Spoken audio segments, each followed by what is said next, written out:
नमस्कार,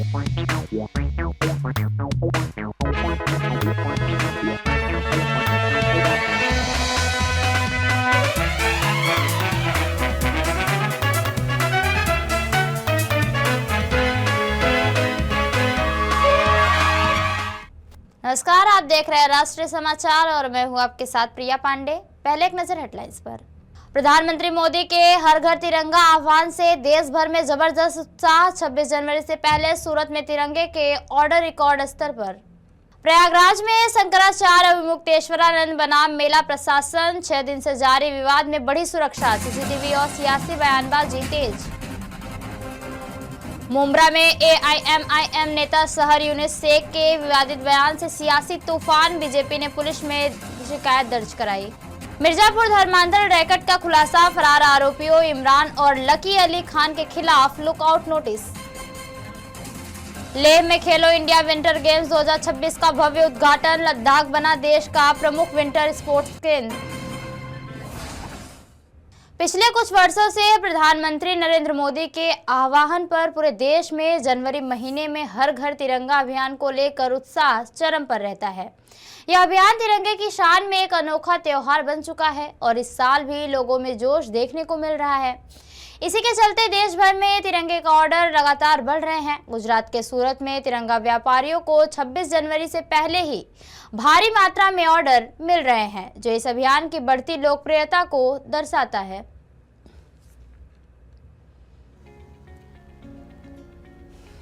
पिछले कुछ वर्षों से प्रधानमंत्री मोदी के आह्वान पर पूरे देश में हर घर तिरंगा अभियान को लेकर जनवरी में हर भारतीय का जोश हाई रहता है। हर घर तिरंगा अभियान तिरंगे की शान में एक अनोखा त्योहार बन गया है और इस साल भी पीएम मोदी के हर घर तिरंगा अभियान को लेकर लोगों में जोश देखने को मिल रहा है। तभी तो लोग लगातार तिरंगे का ऑर्डर दे रहे हैं। जहां गुजरात के सूरत में 26 जनवरी से पहले सूरत के तिरंगा व्यापारियों को देश भर से झंडों के ऑर्डर मिल रहे हैं। तिरंगा व्यापारियों ने क्या कहा, सुनिए। भी हम कपड़े बना रहे हैं और इसमें भी हम अलग अलग क्वालिटी के कपड़ों पर तिरंगा बना रहे हैं। जैसे साटिन फैब्रिक हो गया और कॉटन फैब्रिक हो गया। मार्केट से जिस तरह से अलग अलग रिक्वायरमेंट्स हमारे पास आ रही है, उस तरीके से हम अलग अलग कपड़ों पर तिरंगा बना करके ऑर्डर्स पूरा कर रहे हैं। व्यापार होता है इस 15 अगस्त 26 जैसे जो देश पर्व जो मनाया जाता है। सर जो ये 15 अगस्त और जो 26 जनवरी का जो हमारा आज़ादी का पर्व है, इसके ऊपर हमारे पास करोड़ों रुपए का व्यापार होता है। इसके अंदर हम अलग अलग देश के अलग अलग हिस्सों से हमारे पास ऑर्डर्स आ रहे हैं और हम ऑर्डर पूरा कर रहे हैं। जो है यहाँ पर कितने कारीगर काम पे हैं? सर हमारे पास अभी 50 से 60 कारीगर पिछले 1 महीने से लगातार काम कर रहे हैं। जैसे कभी कभी हमारे को लगता है कि अर्जेंट ऑर्डर पूरा नहीं हो पा रहा है, तो हम नाइट शिफ्ट लगा करके उस ऑर्डर्स को पूरा कर रहे हैं। टेबल वाले तिरंगे हैं वो कैसे बनाए? सर वो क्या है कि जो हमारे माननीय प्रधानमंत्री जी का जो हर घर घर तिरंगा अभियान है, उसके चलते हमने हमारा एक नया कुछ मोदी जी की मुहिम पे हमने चल करके हमने एक नया कंसेप्ट तैयार किया जो हर टेबल पर तिरंगा हो, कि घर घर जो प्राइवेट ऑफिस हो चाहे सरकारी ऑफिस हो, हर आदमी काम करने से पहले अपने तिरंगा को नमन करे और हमारे देश के प्रति जागरूकता पैदा करे और हमारे राष्ट्रीय तिरंगा का सम्मान करे और अपने काम को चालू करे। नई दिल्ली पुलिस ने गणतंत्र दिवस 2026 की सुरक्षा और ट्रैफिक व्यवस्थाओं का अंतिम रूप दे दिया है। डीसीपी ट्रैफिक राजीव कुमार ने बताया कि 26 जनवरी को ट्रैफिक की पूरी तैयारियां कर ली गई हैं और नई दिल्ली में एक कंट्रोल जोन भी बनाया गया है, जिसमें केवल परेड में शामिल होने वाले व्हीकल या पास वाले या ड्यूटी पर आने वाले वाहन ही प्रवेश कर सकेंगे। इस बार परेड रूट और प्रवेश मार्ग की जानकारी क्यूआर कोड के माध्यम से उपलब्ध होगी। सुरक्षा और मजबूत करने के लिए कर्तव्य पथ पर सीसीटीवी कंट्रोल रूम भी बनाया गया है और पूरे रूट पर 1000 से अधिक एचडी कैमरे लगाए गए हैं। 6 मेटल कंटेनरों में बने इन कंट्रोल रूम में एक ऐसा कर्तव्य पथ पर है जो फेशियल रिकॉग्निशन सिस्टम यानी FRS से जुड़ा हुआ है, जिसमें अपराधियों का डेटा सिस्टम में फीड किया जाएगा ताकि रियल टाइम मॉनिटरिंग की जा सके। देखिए 26 जनवरी को लेकर ट्रैफिक की व्यापक तैयारियां हैं और पूरा ट्रैफिक यूनिट उस समय रोड्स पे ही रहता है और ट्रैफिक को रेगुलेट करता है। जैसा कि हम सभी जानते हैं कि रिपब्लिक डे पर कुछ ट्रैफिक पर रिस्ट्रिक्शंस होती हैं, स्पेशली जो हमारा जहाँ परेड चल रही होती है कर्तव्य पथ पे, वहाँ पे अगर आप परेड का रूट देखेंगे तो परेड विजय चौक से शुरू होती है और लाल किले पे खत्म होती है। तो नई दिल्ली में हम एक कंट्रोल जोन बनाते हैं, इसमें केवल वही व्हीकल अलाउड होता है, या तो उसके पास परेड में आने का कोई पास हो, या फिर उस इलाके में रहने वाला हो, या फिर ड्यूटी करने के लिए आ रहा हो। तो अगर ये कंट्रोल जोन देखेंगे तो आपका ये है, ये मदर टेरेसा क्रिसेंट रोड, बाबा खड़क सिंह मार्ग, अशोका रोड से टोलेस्टोय मार्ग, टोलेस्टोय मार्ग से केजी मार्ग, वहाँ से फिरोजशाह रोड, भगवान दास मार्ग, मथुरा रोड, सुब्रमण्यम भारती मार्ग, मायू रोड, क्यू पॉइंट से doctor APJ Abdul Kalam road, कोटिल्या मार्ग, सरदार पटेल, मदर टेरेसा। इसमें पिकेट लगेंगी पुलिस की और ट्रैफिक की मिलकर, जो चेक करेंगी कि ये व्हीकल इसके पास या तो रिपब्लिक डे की परेड के लिए व्हीकल पास है, या फिर यहाँ का रहने वाला कोई बाशिंदा है, या फिर कोई ड्यूटी पे आने वाला ऑफिसर या जिसका रिपब्लिक डे की को लेकर ड्यूटी पे। जामताड़ा के गांधी मैदान में गणतंत्र दिवस 2026 के मद्देनजर 17 जनवरी से चल रहे परेड पूर्वाभ्यास के अंतिम दिन फुल ड्रेस रिहर्सल संपन्न हुआ। इसका निरीक्षण उपायुक्त रवि आनंद और पुलिस अधीक्षक राजकुमार मेहता ने किया। पूर्वाभ्यास के दौरान उपायुक्त ने निर्धारित प्रोटोकॉल के अनुसार महापुरुषों एवं स्वतंत्रता सेनानियों की प्रतिमाओं पर माल्यार्पण कर अभ्यास किया और शहीद वेदी पर पुष्प अर्पित कर सलामी ली। इसके बाद उपायुक्त एवं पुलिस अधीक्षक ने परेड का निरीक्षण वाहन में बैठकर किया और झंडोत्तोलन का पूर्वाभ्यास भी किया गया। उपायुक्त ने सभी पदाधिकारियों, प्लाटून, बैंड पार्टी और बच्चों को गणतंत्र दिवस की अग्रिम शुभकामनाएं दी और जिले वासियों से हर्षोल्लास पूर्वक समारोह मनाने की अपील भी की। उन्होंने प्रदर्शन को और बेहतर बनाने, मैदान में अनधिकृत प्रवेश रोकने और साफ सफाई, साज सज्जा और मेडिकल पेयजल जैसी सुविधाओं का भी चेकिंग किया। दिशा निर्देश दिए हैं कि पुलिस अधीक्षक राजकुमार मेहता ने प्लाटूनों को सुधार के लिए जरूरी टिप्स भी दिए हैं और कहा कि गणतंत्र दिवस के दिन बेहतर प्रदर्शन सुनिश्चित करें। मुख्य समारोह में स्वास्थ्य मंत्री डॉक्टर इरफान अंसारी भी मौजूद रहे। प्रयागराज में अभिमुक्तेश्वरानंद और मेला प्रशासन के बीच 6 दिनों से जारी विवाद अभी बढ़ता जा रहा है। सुरक्षा के मद्देनजर अभिमुक्तेश्वरानंद ने शिविर के अंदर और बाहर कुल 12 सीसीटीवी कैमरे लगवाए हैं। उनके विशेष प्रतिनिधि देवेंद्र पांडे ने बताया कि यह मजबूरी थी क्योंकि शंकराचार्य सड़क पर बैठे हैं और प्रशासन एवं उसके कुछ लोग उनके लिए खतरा पैदा कर रहे हैं। पांडे ने कहा कि रात में कुछ लोग वीडियो बनाने आते हैं और पकड़े जाने पर नोटिस देने का बहाना करते हैं। इसी बीच अभिमुक्तेश्वरानंद की तबीयत भी खराब है। शुक्रवार को उन्हें तेज बुखार हुआ और रात में उन्होंने दवा ली और बताया जा रहा है कि सपा प्रमुख अखिलेश यादव ने शंकराचार्य विवाद पर समर्थन जताते हुए कहा कि अभिमुक्तेश्वरानंद डटे हुए हैं और उनके साथ कई सच्चे सनातनी भी खड़े हैं जिन्होंने नकली सनातनियों की पोल खोल दी है। पहले शुक्रवार को अभिमुक्तेश्वरानंद ने डिप्टी सीएम केशव मौर्य की प्रशंसा करते हुए उन्हें समझदार नेता बताया और कहा कि ऐसे व्यक्ति को ही मुख्यमंत्री होना चाहिए जो अफसरों की गलतियों को समझाता हो।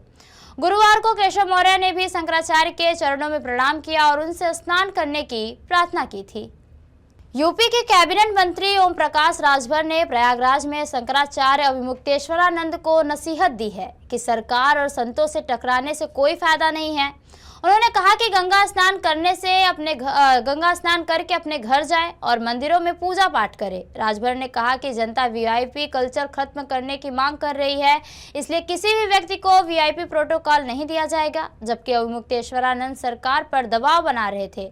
मंत्री ने कहा कि कानून का राज चल रहा है और किसी को इसे अपने हाथ में लेने का अधिकार नहीं है। उन्होंने जोर देकर कहा कि किसी घटना की स्थिति में सरकार को जिम्मेदारी उठानी पड़ सकती है, इसलिए अनुमति लेकर कार्यक्रम करना चाहिए। ओम प्रकाश राजभर ने कहा कि प्रयागराज में आस्था के साथ स्नान करने आ रहे लोगों के रास्तों में कोई बाधा नहीं बननी चाहिए और किसी भी तरह की टकराहट से फायदा नहीं होगा। उन्होंने शंकराचार्य के बयान पर कहा कि सबका अपना अपना दृष्टिकोण है। वहीं यूपी सरकार की प्रशंसा करते हुए पुलिस की कार्यवाही को सही ठहराया और स्पष्ट किया कि जो भी गलत करेगा वो कानून के अनुसार कार्रवाई का सामना करना पड़ेगा। जिले में कार्यक्रम चल रहा है, उसी कड़ी में हम लोग इधर सुल्तानपुर में आए हुए हैं। मंत्री जी, अभिमुक्तेश्वरानंद जी को लेकर इस समय विवाद है, सरकार से उनका विरोधाभास चल रहा है, क्या मानते हैं? सरकार से विरोध नहीं है, देखिए, कानून का राज है ना, संविधान से देश चल रहा है। कानून को अपने हाथ में आप लेना चाहते हैं तो प्रशासन है, अनुमति ले लीजिए। एक तरफ आरोप जनता लगा रही कि वीआईपी कल्चर खत्म होना चाहिए, आप उसी कल्चर को मांग रहे हो तो सिस्टम में मांग लो ना। अपने मन बिना परमिशन के कहीं घुस जाओ, कोई बात हो जाए तो जिम्मेदारी किसकी होगी? सरकार की होगी। तब तो उंगली उठ जाएगी कि सरकार जो है सुरक्षा नहीं दे पाई, ये नहीं कर पाई। तो अनुमति लेके जाना चाहिए। काल नेमी बताया योगी जी ने, उनका बिना नाम लिए उनको बताया इन जैसे लोगों को काल नेमी का है। और वहीं जो है आपके डिप्टी सीएम केशव मौर्य जी कह रहे हैं कि ससम्मान उन्हें स्नान करना चाहिए और विवाद खत्म करना चाहिए। सरकार में दो जिम्मेदार लोग हैं और विरोधाभासी है बयान। नहीं देखिए, सरकार की मंशा है, मुख्यमंत्री जी के जो कहने का तात्पर्य है कि हनुमान जी तो लक्ष्मण जी का जान बचाने के लिए न जा रहे थे, संजीवनी बूटी लाने जा रहे थे तो कालनेमी आया था ना। तो उसमें हनुमान जी तो अच्छा काम करने के लिए, लक्ष्मण जी का जान बचाने के लिए जा रहे थे संजीवनी लाने, बीच में रोड़ा पड़ा। तो यहाँ लोग आस्था के साथ स्नान करने आ रहे हैं तो आप जो है वहाँ जो है बाधा बन रहे हैं। आपको भी स्नान करके अपने घर जाना चाहिए, पूजा पाठ जाके मंदिर में करना चाहिए कि यहाँ बैठ के जो है अब सरकार से और आपस में टकराहट करने से क्या फ़ायदा है? आप आए हो, आस्था है आपकी, तो आप स्नान करो। एक दिन नहीं, जब तक चले तब तक चलो, रोज वही नहान करो, कोई रोक रहा है? शंकराचार्य जी ने कह दिया है कि योगी जी औरंगजेब है, जबकि केशव मौर्य जैसा आदमी को मुख्यमंत्री होना चाहिए।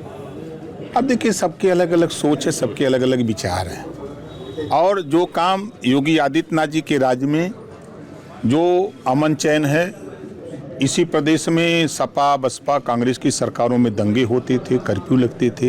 योगी जी के राज्य में एक भी दंगा नहीं हुआ, न कहीं कर्फ्यू।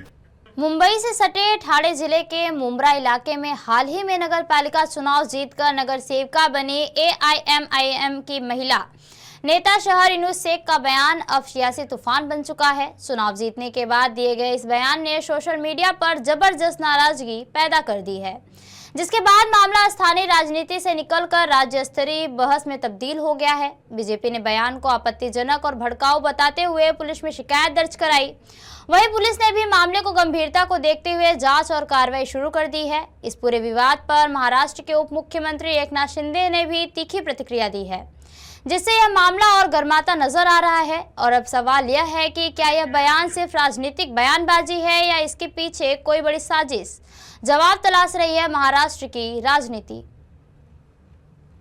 ठाणे शहर के मुंब्रा इलाके की नगर पालिका चुनाव जीतकर नगर सेविका बनी शहर यूनुस शेख इन दिनों खूब सुर्खियों में है। चुनाव के बाद दिए गए उनके एक बयान ने ऐसा राजनीतिक बवाल खड़ा किया कि मामला सीधे पुलिस थाने तक पहुंच गया। ये बयान सोशल मीडिया पर तेजी से वायरल हुआ और विवाद बढ़ता देख शहर यूनुस शेख को पुलिस के सामने अपनी सफाई भी देनी पड़ी। आइए सबसे पहले सुनते हैं वही बयान जिसने पूरे मामले को सियासी रंग दे दिया। कैसा हराया?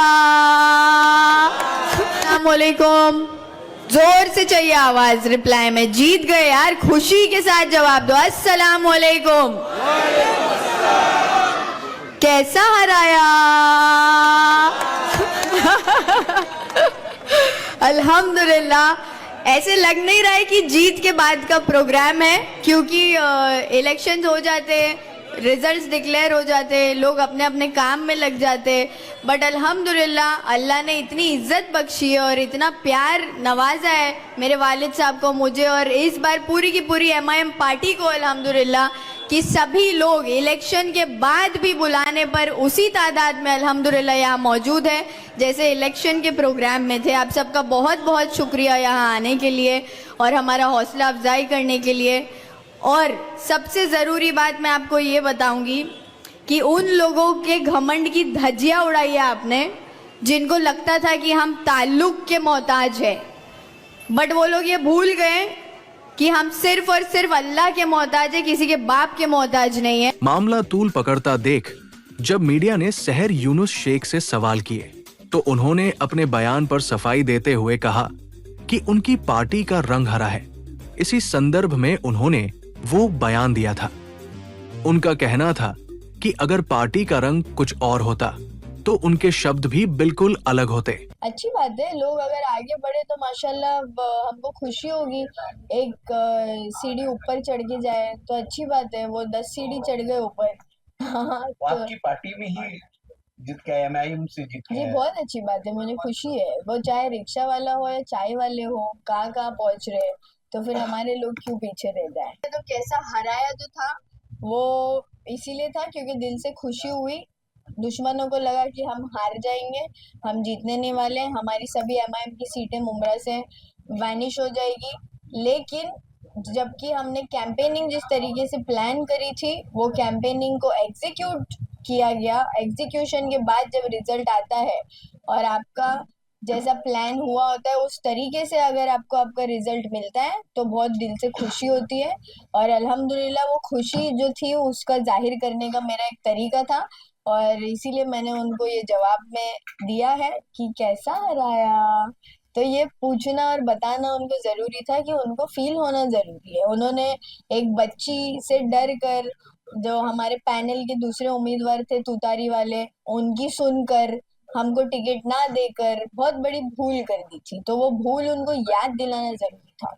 पण तुम्ही तुमच्या भाषणामध्ये असं देखील म्हटलं की संपूर्ण मुंब्रा येत्या काळामध्ये आम्ही हिरवा करून टाकू। नेमकं काय तुमच्या या भावना आहे? मेरे पार्टी का झंडा हरा है। अगर मेरे पार्टी का झंडा भगवा होता तो मैं ये बोलती कि भगवा करून टाकून बट वो नहीं था। ऑरेंज कलर का अनफॉर्चुनेटली नहीं है एमआईएम का झंडा, ग्रीन कलर का है तो ग्रीन कलर है तो ग्रीन बोला जाएगा। अब इसको उनकी पार्टी से ये जो भी चीजें आ रही है आप देखो, अच्छाई जब उभर के आती है ना तो उसकी टांग खींचने के लिए पीछे लोग लग जाते हैं। तो अब 3 दिन भी नहीं हुआ इलेक्शन जीतकर और इन्होंने धार्मिक राजनीति का गेम चालू कर दिया है। तो ये रिलीजियस पॉलिटिक्स जो है इनकी तरफ से किया जाता है, वो ही किया जा रहा है। जबकि मेरा जो स्टेटमेंट था वो पॉलिटिकल पार्टी लेवल पे था, प्योरली पार्टी लेवल का स्टेटमेंट था। उनका झंडे का कलर कुछ और है, मेरे झंडे का कलर कुछ और है। तो मैं मेरी पार्टी का ही प्रचार करूंगी। तो मैं बोलूंगी कि मैं चाहती हूँ कि मुंब्रा को हिरवा रंग में रख दो। अगर भगवा होता तो बोला जाता कि भगवा में रंग दो। लेकिन उन्होंने इसको कम्युनल पॉलिटिकल लेवल पे लेकर चले गए, जो कि कोई कम्युनिटी को ठेस पहुंचाने के लिए उसकी मेरी मंशा नहीं थी। सहर यूनुस शेख के बयान पर महाराष्ट्र बीजेपी ने कड़ा रुख अपनाया है। बीजेपी नेता किरीट सोमैया सीधे मुंब्रा पुलिस थाने पहुंचे और इस बयान को गंभीर तथा भड़काऊ बताते हुए शिकायत दर्ज कराई। किरीट सोमैया ने कहा कि मुंब्रा को हराना जैसे शब्दों के मायने गंभीरता से जांचे जाने चाहिए। गत कुछ वर्षों से मुंबई महाराष्ट्र में बड़े प्रमाण में बांग्लादेशियों को लाना, मुस्लिम आक्रामकता, ये नई मुस्लिम लीग एमआईएम का एक एजेंडा है। महाराष्ट्र मुंब्रा में चुनाव के बाद में एमआईएम के नेताओं ने भाषण करके कहा कि हम आने वाले 5 साल में पूरा मुंब्रा हरे रंग से रंग देंगे। अभी मुंब्रा में 20% हिंदू बस्ती है, उनको उन्होंने धमकी दी है। मानखुर्द 100% मुस्लिम हो गया, मालेगांव 100% मुस्लिम हो गया। अभी उसके बाद में मुंब्रा को 100% मुस्लिम बनाना ये उनका टारगेट, और उसके बाद में मराठी मुंबई को मुस्लिम मुंबई बनाना। चुनाव के समय पर जब मैंने कहा था कि मुंबई आसपास हिंदू का प्रजनन दर फर्टिलिटी रेट 1.3 है, मुस्लिम का 2.6 है, यानी हिंदू 13 बच्चे पैदा होते हैं, उनके सामने 26 मुस्लिम बच्चे। तब एमआईएम के उपाध्यक्ष ने कहा था कि मुस्लिम महिला 26 बच्चे पैदा करे, 36 पैदा करे, किरीट सोमैया के पेट में क्यों दुखता है। एमआईएम के अध्यक्ष ओवैसी ने कहा था मुंबई की महापौर बुरखा वाली बनेगी, ये इसी का प्लान था, इनके ऊपर कार्रवाई होनी चाहिए। ऐसे मेरे सहकारी निरंजन डावकर है, यहाँ के हमारे अध्यक्ष भगत, हमने पुलिस से मांग की है। मामले की गंभीरता को देखते हुए मुंब्रा पुलिस थाने ने कार्रवाई शुरू कर दी है। पुलिस ने भारतीय दंड संहिता की धारा 168 के तहत नोटिस जारी किया है और नगर सेविका सहर यूनुस शेख का बयान दर्ज कर लिया गया है। आपत्तिजनक बयान की जांच जारी है और पुलिस का कहना है कि जांच पूरी होने के बाद आगे की कार्रवाई तय की जाएगी। आज बीजेपी के सीनियर जो नेता है माननीय किरीट जी सोमैया साहब सर और यहाँ के एमएलए जो है निरंजन जी डावकरे सर, ये दोनों यहाँ की जो एक सहार यूनुस शेख करके कारपोरेटर चुन के आई है एमआईएम की, उसने एक वादग्रस्त स्टेटमेंट दिया था। उसके हिसाब से उन्होंने एक यहाँ पे निवेदन दिया है, मगर जो सार शेख ने जो स्टेटमेंट दिया था उससे जो लोगों में थोड़ा सा असंतोष था, तो उसके कारण उसका हमने स्टेटमेंट लिया है, उसको एक 168 की नोटिस भी दी है। इस पूरे मामले पर महाराष्ट्र के उप मुख्यमंत्री एकनाथ शिंदे ने भी बयान दिया है। उन्होंने कहा कि पूरा ठाणे शहर भगवा रंग में सराबोर है और मुंब्रा ठाणे शहर का ही एक छोटा सा हिस्सा है, ऐसे में उसे हरा कहने का सवाल ही नहीं उठता। एकनाथ शिंदे ने सहर यूनुस शेख के बयान को पूरी तरह गलत बताया और स्पष्ट किया कि इस तरह के बयान स्वीकार्य नहीं है। ये ठाणे जिला भगवा है, ये हमारे धर्मवीर आनंद दिघे साहब का बाले किला गढ़ है और मुंब्रा ठाणे जिला में ही है, छोटा है, कोई भगवे में कैसा वो हरा होगा सर, लेकिन ऐसा कहना गलत है और जनता उसको। इस पूरे राजनीतिक विवाद के बीच सबसे बड़ा सवाल स्थानीय विधायक जितेंद्र आव्हाड की चुप्पी को लेकर है। अब तक उन्होंने इस मुद्दे पर कोई प्रतिक्रिया नहीं दी है। हालांकि बयान को लेकर सियासत जिस तेजी से गर्म हो रही है, उसे देखते हुए माना जा रहा है कि आने वाले दिनों में ये मामला और बढ़ सकता है। फिलहाल पुलिस जांच जारी है और सभी की नजर आगे की कार्रवाई पर टिकी हुई है। ब्यूरो रिपोर्ट, राष्ट्रीय समाचार मुंबई। खबरों का सिलसिला यूं ही चलता रहेगा। देखते रहिए राष्ट्रीय समाचार। नमस्कार।